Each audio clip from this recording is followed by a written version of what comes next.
আসসালামু আলাইকুম। Resonance automation professional training institute থেকে আমি মোহাম্মদ শাফায়েত হোসেন। তো আজকে আমাদের এক স্টুডেন্ট একটি টেম্পারেচার কন্ট্রোল সিস্টেম তৈরি করেছে, যে একটা টেম্পারেচারকে একটা পজিশনে টেম্পারেচারকে একটা নির্দিষ্ট তাপমাত্রায় রাখবে। তো সেখানে আমরা টেম্পারেচার কন্ট্রোলার, টেম্পারেচার সেন্সর হিসেবে হচ্ছে থার্মোকাপল ইউজ করেছি। তো আমরা একটু দেখি কাজটা কিভাবে করছে বা এই আমাদের আউটপুট কিভাবে কাজ করছে। তো এদিকে আসুন দেখাই।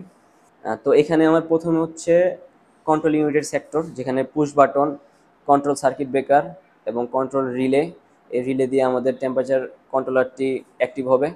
এবং আমাদের আউটপুটের লোড চালানোর জন্য এদিকে আছে এসএসআর, এদিকে আছে হিটারের জন্য হচ্ছে ফিউজ, আমাদের এদিকে সেন্সর হচ্ছে থার্মোকাপল।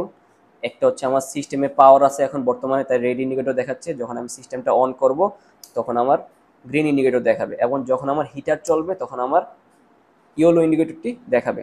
তা আমার প্রেজেন্ট ভ্যালু বর্তমানে আছে হচ্ছে 53, আর সেট করেছি আমি 60।